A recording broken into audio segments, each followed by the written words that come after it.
You wrote a quick piece recently about the economy and how, according to both Joe Biden and Biden supporting pundits, the American people are too stupid to understand how well off they are financially. And you even compared Paul Krugman to Thomas Friedman, and I know your work well enough to know that you did not mean that as a compliment. So, do you want to explain what you mean by that, and how this White House and their minions in the press are actually trying to gaslight people into thinking that the economy is actually great?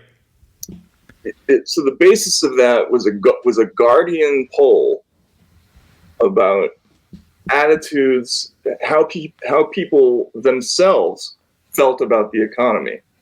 So you're polling people you're not asking them, is inflation going up and down? You're not asking them to correctly identify macroeconomic factors or whatever it is. How do you feel about the economy? Are things good or bad? Right? And the answer comes back, it's bad, right? Like, a lot of people are very anxious about it, and the attitudes are moving in a direction of more heightened concern rather than the other way.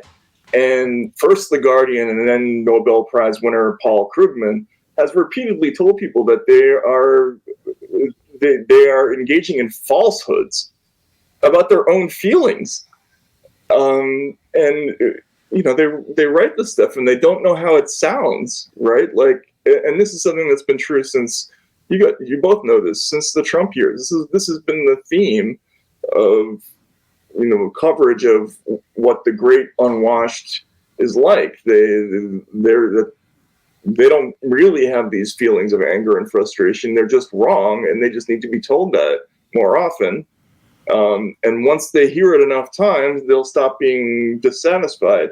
I mean, do they really think that's going to work? And the only way you can think that's going to work is if you've never had any interaction ever with people who are really mad in that way. I mean, what do you think about that? I just find that shit amazing. Personally, to read that. It's stunning. I mean, it's a real head scratcher. I mean, it's the same sort of blindness that we saw in 2016, which is when Trump won the first time.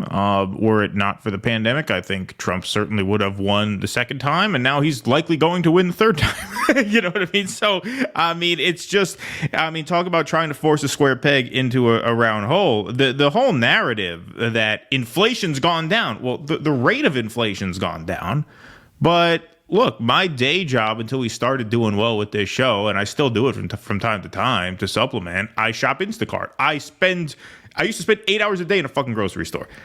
Inflation has not gone down. Maybe the rate has gone down. Shit is still through the roof. I mean, it is just impossible to buy things. You can't fill a grocery bag for less than $80. So I don't know. Much of the same bacon, way egg, and cheese in Harlem, $6. Yeah, unbelievable. Just unbelievable. Like, much in the same way that the Israel-Gaza war is just too in people's faces to the point where they can't possibly ignore or get the wrong idea about what is actually happening because we see the photos and the videos. You can't gaslight people about the economy in this way, because when they go to the store and they fill a bag of groceries, they know how much it costs. And they know that makes it impossible to live. No, I mean, you have to make a ton of money now just to live a working class lifestyle. There is no middle class lifestyle anymore. No. I mean, anything goes wrong in America, it's $5,000. That's the starting price for something off schedule happening, like getting a dent of your car or whatever it is, right? My kid's had a health scare. He spent 3 days in the hospital. That bill alone, with insurance through my wife's work, is $2,200. That's not counting the specialist follow-ups that we had to do, or the primary care, or the Medicaid, this and that. I mean, luckily, thank God, he's okay, which is the most important thing. But like you said, something like that happens out of nowhere. Boom. Now you got bills out your ass that you're going to be paying off for years. Right. And they know, and people like Paul Krugman, they know, because the Fed puts out this data every 6 months or whatever, that half the country doesn't have $400. Right? $400 extra dollars. So, like, in this environment, it's obvious that there's going to be an enormous amount of dissatisfaction. But on top of that, it's just writing it the way that, or saying it the way that they do. Your feelings about the economy are incorrect, or your frustration is wrong. That's not actual rhetoric. That's not a way to convince people, right? That's just being insulting. It's like, I don't respect your point of view or your perspective. That's what you're really saying. And that just makes people more angry. And that's why you're seeing this snowballing thing where people are going to be like, I'll vote for Donald Trump if he's in jail, and, tied to 100 chained to 100 cinder blocks.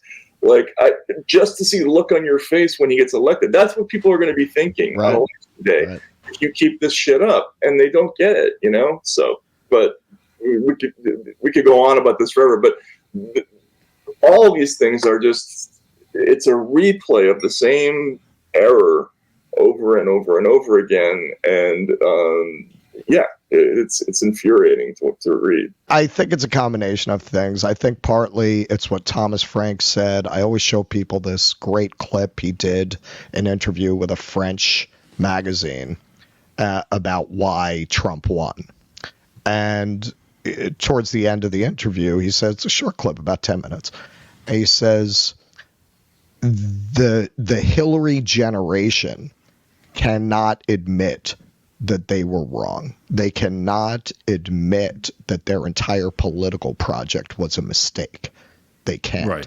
So a lot of what you see with someone like Krugman, who's from that generation, it's the sunk cost fallacy. It's, we went so far in this direction, the ramifications of admitting that it was all a horrible mistake to our professional reputations, to our lives. Like, what if we were to actually reverse course? What would that mean for me? Because I've made out well in this turn, right? I wouldn't do very well in a more fair society, would I?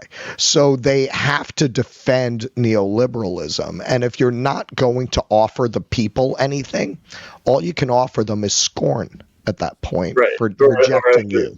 Thomas Frank, what is it? A nation of scold, or it's like a nation of scolding, or I forget what the term is. You're talking about one of the columns, right? Yeah.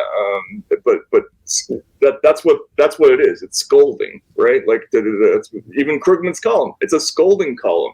No, I, the expert, scold you for having the wrong opinion, and you're right. Yeah, like they can't back up. They can't say they're wrong. And Thomas he was one of the first people to see this stuff coming, and isn't it a coincidence that he got exiled from the scene too? I mean, it's just, these people are unerring in their instincts for avoiding truth. So yeah, and there's no way back for them, but except for more of these tools of control. And that's why this is, I think, the next part of that story. No, absolutely. Yeah. Absolutely right. All right. Well, you can check out Matt's new Substack, rapeandmurder.substack.com, where you can see exciting new live streams every week. Yeah. Can I say one last thing? Sure. That's why they fund so many zombie movies, because they know, right? Like, if they make even one concession or admit even one thing, that's the next step. Is like the whole world is gonna pour in through their doorway and just start eating their faces off. And they're absolutely right about that. So I'm sorry. I have a different read on the zombie genre. Really? I think it became so popular because we hate the civilization we've built so much that the fantasy of returning to tribal circumstances where we're valued for who we are and for our core ethics and decency is so appealing to us, where you're just fighting off predators with people who love you and who have your back, right? So that's like the world where that's like the Walking Dead version, where it's like, we're that's sort of like the Incredible Hulk script, where you're sort of wandering through the wilderness, making friends or whatever it is, and you're surrounded by hostiles. Yeah, you're right about that. But I still think there's an upper class terror fantasy underneath a lot of the zombie shit. And the vampire thing is the opposite. That's the we're beautiful and we're going to live forever thing. That's like self-congratulatory, but that's another topic, another show. Yeah. I hope we'll have to bring you in on our next annual Halloween episode.